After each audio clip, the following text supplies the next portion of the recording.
All right, hello everyone, this is Speedy with Nerd Immersion. We are here at PAX Unplugged, checking out the game Fog of Love. How are you doing today? Hi, I'm very, very good. It's been a fantastic convention for us, so I'm just like, yeah! Awesome, yeah, I have seen you guys been doing super well at this convention. So why don't you go ahead and just tell us a little about the game? Thank you. Yeah, so the game is about it's a romantic comedy game for two players. You're playing two fictional people who meet and fall in love and try to make this relationship work. And these people, they are fictional, so they're not playing yourself, because these characters can be quite crazy. Right. And they have a crazy relationship, and that's the fun of it, to play out this relationship and see how it goes, whether it crashes or not. So you're playing these characters who have traits and goals in life, and you play scenes from hand, and each scene gives you some choices. So A, B, C, or D, and basically you play scenes, make choices, see whether you match or not, but also see how these choices fit with your own needs. And as you go, the story evolves, and you also see whether you're compatible or not. And in the end of the game, you choose your final destiny, and that's the final, say, overall goal of the game. That's your destiny, and you have multiple destinies available. So that's the special design choice we have in the game: how to make it semi-cooperative. Because some of these destinies are about being cooperative and playful together. So the love team or equal partners, where you actually care about being a good team together, or you could be the dominant one, where you still want your partner to stay with you, but you also want to be more happy than your partner. Right. And if both are dominant, then it's not going to work, at least not for one of these persons. And then you can also be the heartbreaker. And the heartbreaker is basically breaking up. If you play the other destinies, then you lose automatically, because the heartbreaker breaks up with you, and the heartbreaker wins if he or she makes you unhappy. But if you think the other one is the heartbreaker, you could also play the honorable exit. An honorable exit breaks up with the heartbreaker, and then you win and the heartbreaker loses. So it's very much about making a relationship work, but also then trying to figure out, is this partner I'm playing with, is this a good person or not, or can we make it work or not? So a lot of small choices, but also big existential choices in the game, like in a real relationship, with ups and downs. Yeah, very much simulating sort of a real relationship.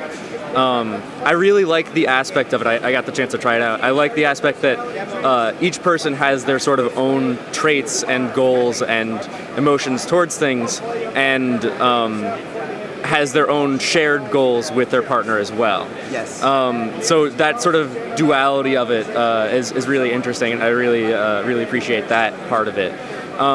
Could you talk a little bit more about just sort of like what a single turn of play would look like playing out a scene? So when you play a scene, you choose one of the scenes you have on hand. You have 5 scenes, you play it out, and it could be a simple scene like the toilet seat, which actually has no consequence for your traits, but just has like a big consequence for your happiness. So what do you think about this toilet seat? Should it be up, down, or should it be up or down?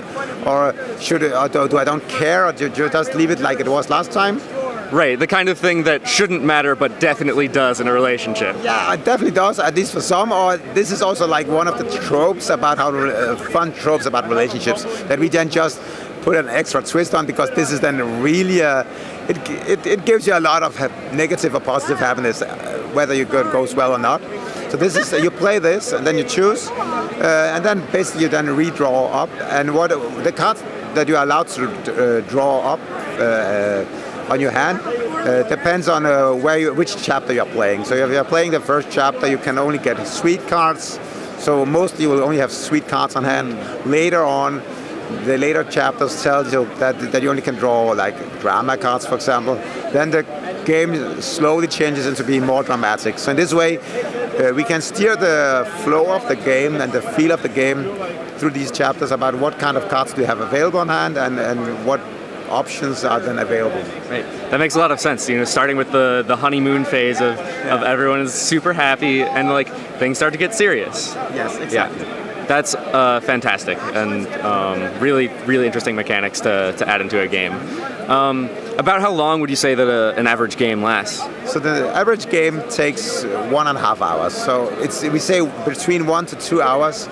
So some of the stories and the scenarios can take up to 2 hours if you play it slowly and deeply, but it can also take 1 hour. So we say just between 1 and 2 hours, but normally 1.5 hours. Okay, that makes a lot of sense also, because another thing that I noticed when playing it is that there's also this really beautiful opportunity to have role-playing in the game as well. Even though it's a sort of mechanic-focused game, there's also like this deep emotional connection to it that makes you want to sort of role-play out what a scene is like.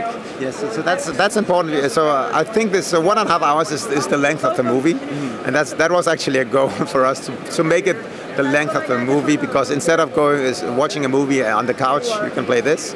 And when we designed the game, we also then interviewed people about, okay, is this then something that you would choose above a movie or not? And then most people said yes, they would rather play this instead of seeing a movie at home. So that's good. Great. Yeah. It seems like this game is sort of like transcendental between people who like board games, people who like role-playing games, and people who may not be that interested in that and are just interested in having something with their partner. Is that accurate? Yes. So I designed the game for my wife, and she's not a gamer, and she's not from this community, and she's not interested in the games that I, for example, cherish, because they don't feel that they are made for her. But this is designed, of course, for her. But also a lot of other people who are not from this community feel that this is finally a game that they somehow feel at home in, because it's a universe that they can relate to and some interactions they can relate to. Because most other games, they are about dominance, about control, about about winning and optimization. And this game is not about that. Here you have some other focus areas, and many people don't care about optimization or control or dominance.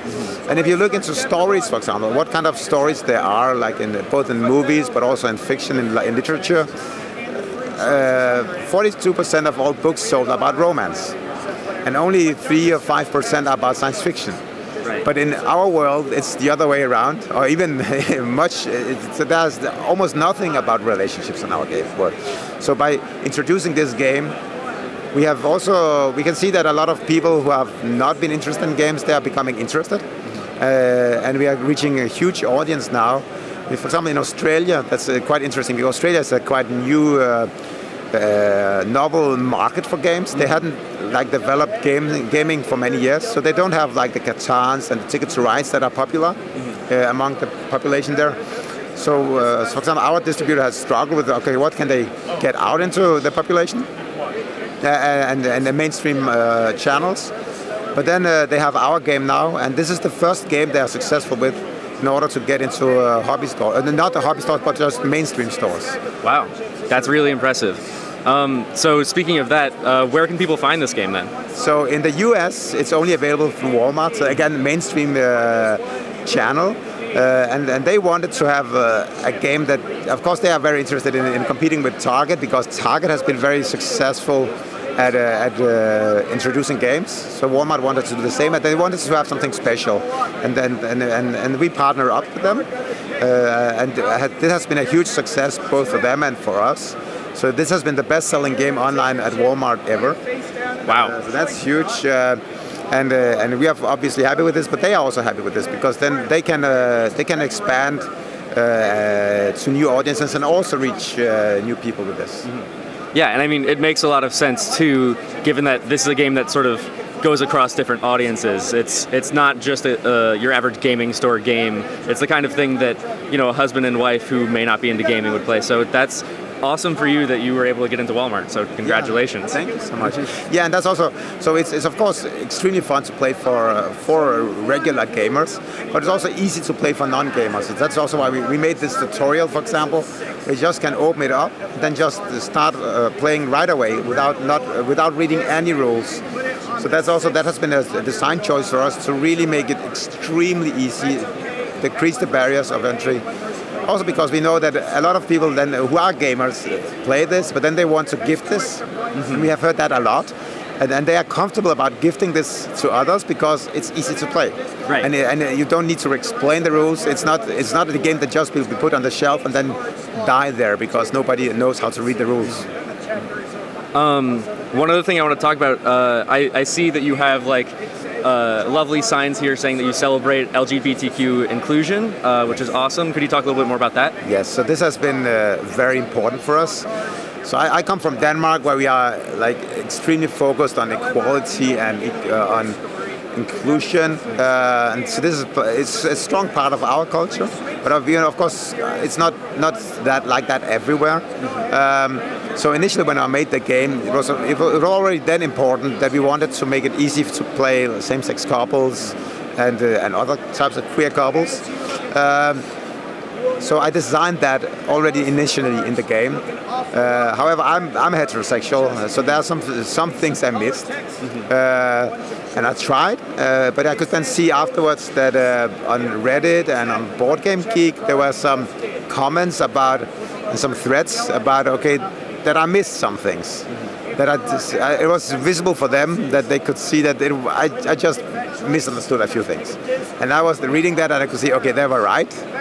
Obviously they were right. So that was like, But then we had the chance of reprinting this because it goes so well. So we wanted to do two things. First of all, we wanted to include new covers for the game to represent not just heterosexual couples, but also same-sex couples. Because that's important. So we could do that in the reprint, but then also when we do that, it also like cements that we are really behind this. But then I could see these comments that were about it wasn't like really there yet. So I also made an update to the game.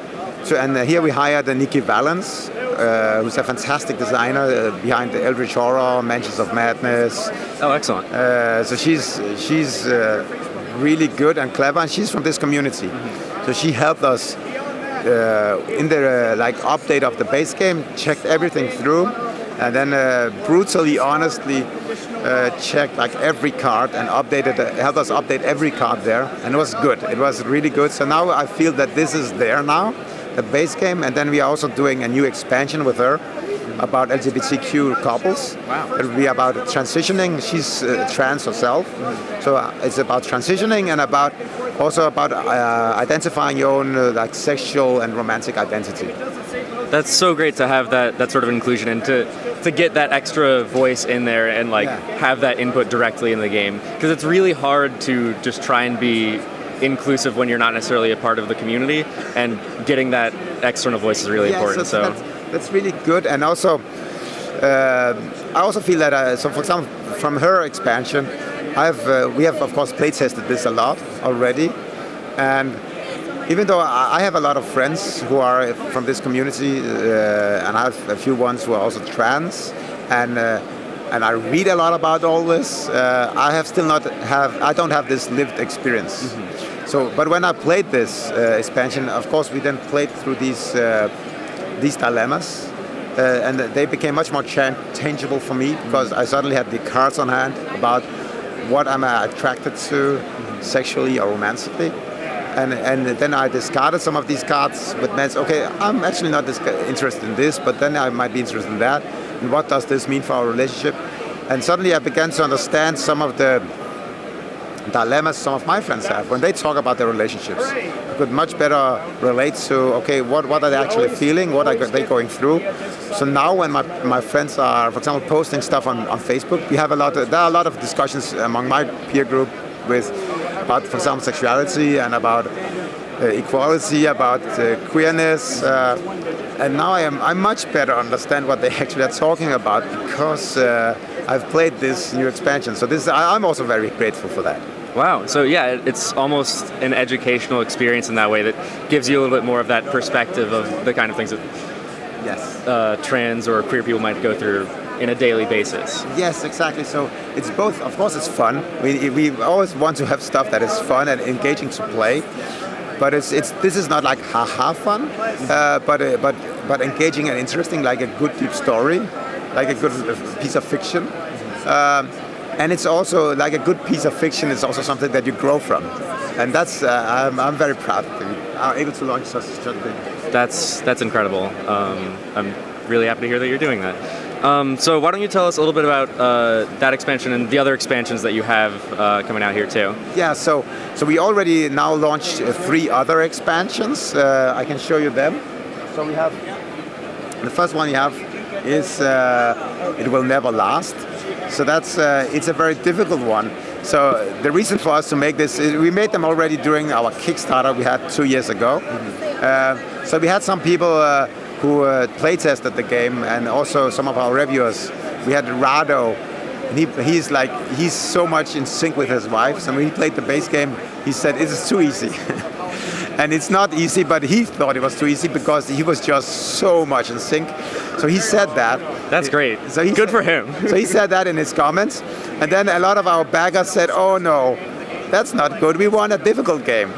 And I was like, okay. So, in a Kickstarter, you listen to your backers. So I said, okay, we make something that is more difficult. So we have this one. It is on hardcore mode. And it's very fun. It has only destinies that are not in sync. So everything is difficult to fit. Right. You need to think more. Then we have another that is also extra difficult. Trouble with the in-laws. So the story is, of course, you create your parents as well as your own character, and you try to accommodate them, or if you're not, then you're keeping them at bay. Oh wow! So this is probably the most fun cards we have in any expansion. That's these ones. I really trawled through some Reddit subgroups about in-laws. Found the most amazing dilemmas and scenes that are crazy, but also for real, and I included them, and these are really fun to play. That sounds like it. Yeah, and then the last one, Paranormal Romance. This is quite special and dear to my heart. It took me half a year to develop that because I had a design challenge I wanted to see if I could solve. I won't tell you what it is because I won't spoil it. But I really wanted to create a special experience in the game, and I didn't know how to do that. And I spent so much time designing, redesigning, and just figuring stuff out. And then finally, when we had this in place, it's just some simple things, but they work amazingly good. So it's a game that has some effects as a legacy game in some way. So effects from one play to the other. I won't tell you why. Not the first. You can play it many times. Okay. So it's not like other legacy games that it's only playable once and then it's over. Here, of course, you know the story, but it's still very fun. But the first time you play it is very special. Okay, interesting. And so I assume this is something that's centered around a lot of paranormal, werewolves, vampires. And I can say, so the game, Fog of Laws, was designed for my wife, so she had veto for everything. So I was not allowed to have really fantasy stuff there, and that's fine. I'm very happy that she was keeping me back because I could go full throttle into geekliness. She didn't allow me that, and that's fine. But there is some supernatural element, of course. But it's not full in geekiness. But it's much more subtle and deep. Right. Okay. Awesome. All right. I think that's about all I had for you. Thank you so much for doing this interview. Thank you. And you heard it here first. Fog of Love, available exclusively at Walmart. And thank you guys. We'll see you at the next con.